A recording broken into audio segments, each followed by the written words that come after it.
মানে না দিন রজনী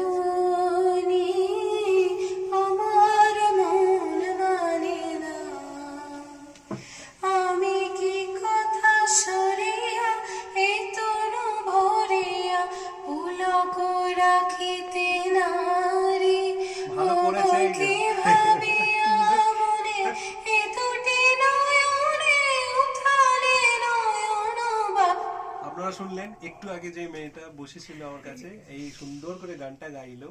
আপনারা আশীর্বাদ দেবেন, আপনারা দেখবেন, ঠিক আছে, ভালোবাসেন। বাকি ও এক্সপিরিয়েন্সটা বলবে ট্যালেন্ট ভিজিটে এসে কেমন লেগেছে, আর দাদার সঙ্গে দেখা করে।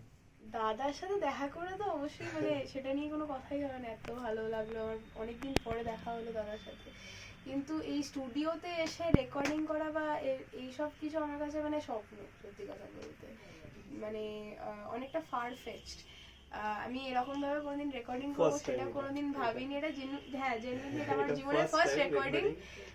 ও জানতো না এবার আমি জানতাম সারপ্রাইজ না। হয়েছে এটা। মানে আমাকে দিদি বলে যে এসে এমনি গান করবি, হ্যাঁ ঠিক আছে এমনি গান করবো, তবে আমাকে তবে বলা হয় রেকর্ডিং করা হবে না। ওকে, তো আমি খুব নার্ভাস। আর স্বাভাবিকভাবে আমার গলা, যেহেতু আমি আগেও বললাম যে আমার ভেঙে গেছে গলাটা একটুখানি ঠান্ডা লাগাতে, বাট খুবই ভালো লাগলো, খুবই মানে নতুন এক্সপিরিয়েন্স একটা করে খুবই ভালো লাগলো। থ্যাংক ইউ সো মাচ দাদা, একদম একদম best of luck. Thank you so much. একদম।